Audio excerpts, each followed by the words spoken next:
Hi CY, and welcome back to our teaching series in God's Big Picture. Each week, to help keep that big picture in mind, and also because some of you might miss a week here or there, we're going to go back each week and review where we are and how we got there. So we started in the beginning, where God made a perfect world, but humans fell and messed everything up by rebelling, and a cycle of sin and death began in humanity. But because God is gracious, instead of giving up on us, he made a promise to a man named Abraham that he would restore his kingdom and make everything right again. That's what we saw last week. And now, over the next 2 weeks, the next 2 studies, we'll see how those promises were fulfilled partially in the history of Israel. This is the partial kingdom. Who here remembers from last week the 3 parts of the promise that God made to Abraham? It's a lot like our kingdom framework. Turn to your neighbor and remind them what the 3 parts of the promise to Abraham were. And I realized last week that the lack of audience interaction was just because I didn't give you enough time. So I'll give you plenty of time this time to turn to your neighbor and tell them what are the 3 parts of God's promise to Abraham.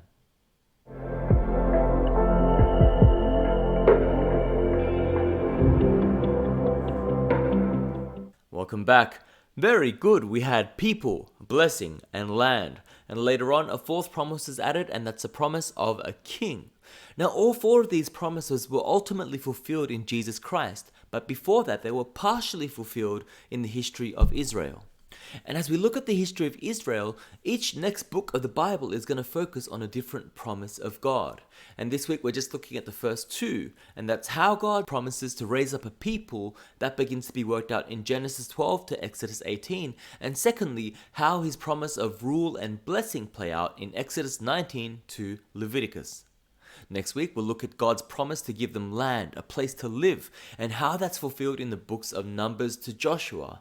And finally, a king, and that's in Judges to 2nd Chronicles. Some of you might be wondering how we're going to get through the whole Bible in one term, in 9 chapters of this book, when we're only 3 chapters in and we're still in Genesis chapter 3.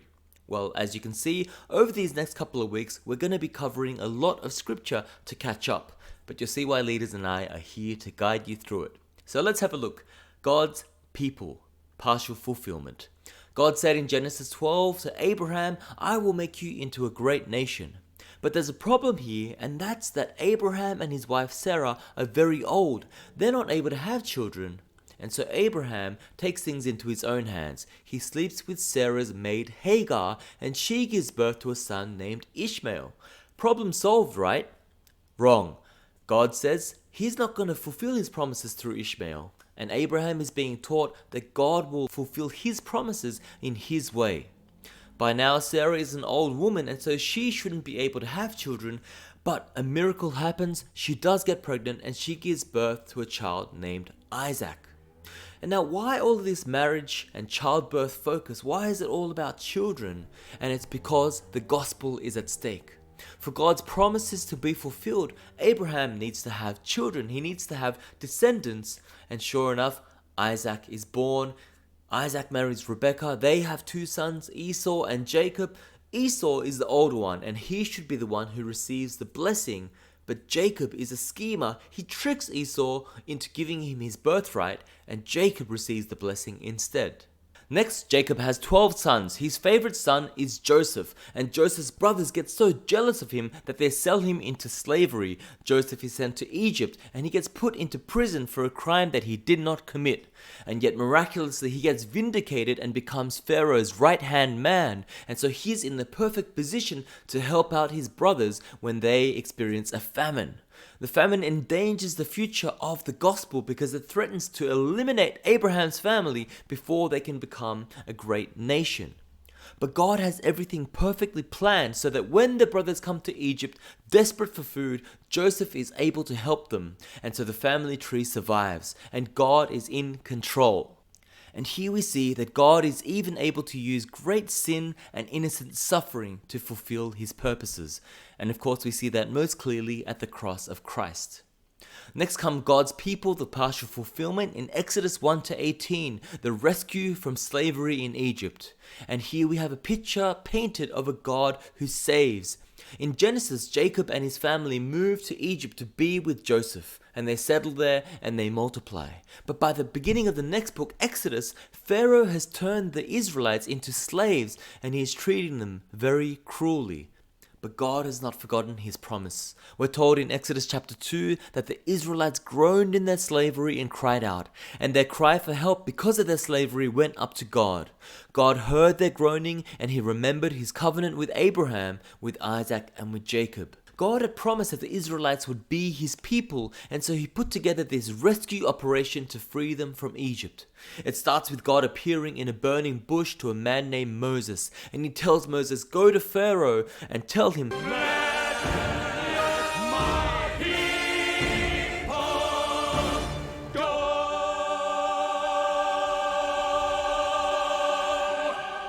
The next thing we see is this principle of salvation by substitution in Exodus 12.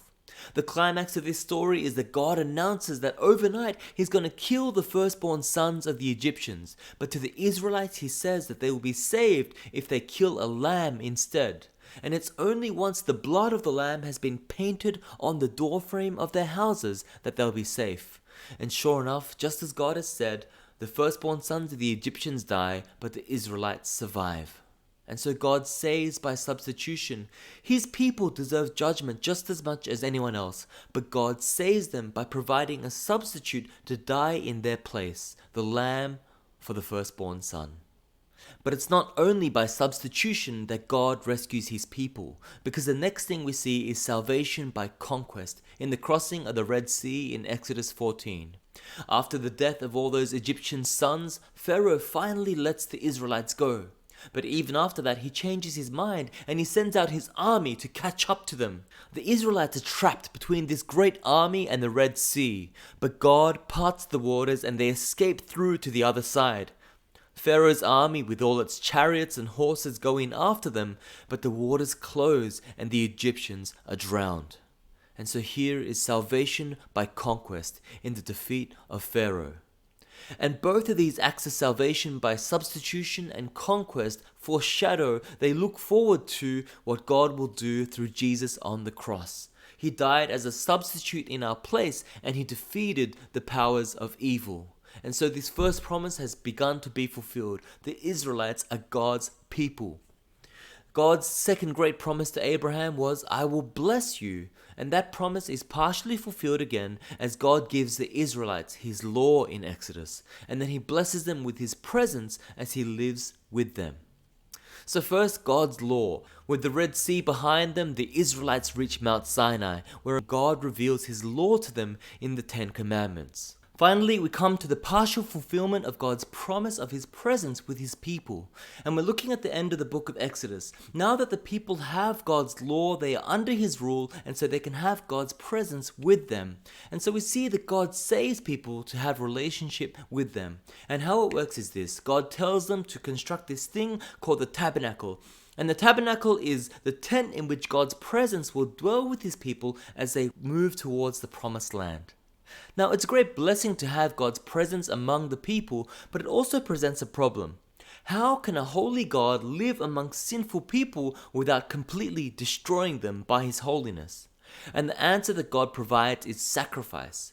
If you look at the book of Leviticus, it describes this whole sacrificial system where the Israelites lay their hands on an animal and the animal represents them, it represents their sin, and then the priest kills the animal. He takes the blood into God's presence in the tabernacle and he presents it before God as a sacrifice, as a substitute for the sins of the people.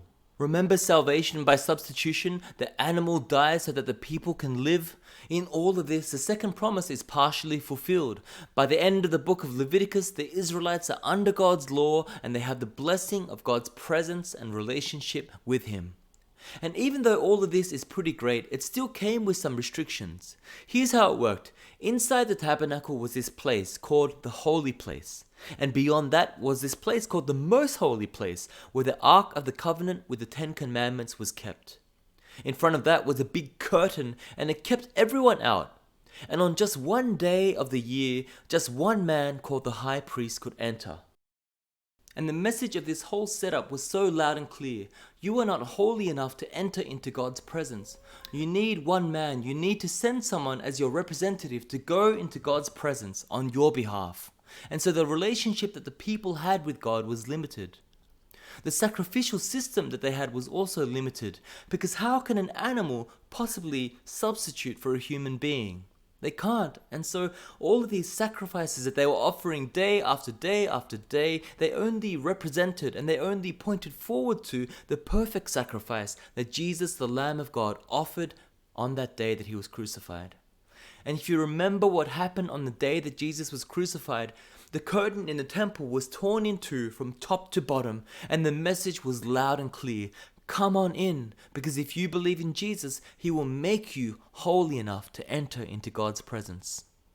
And that's the partial kingdom, a partial fulfillment of God's promises to Abraham. And we've just sped through from Genesis all the way through to Leviticus, and we've covered a couple of the promises: a people, a rule, and a blessing, partially fulfilled. And next week we'll see the other two promises fulfilled: a place and a king. So won't you join us then?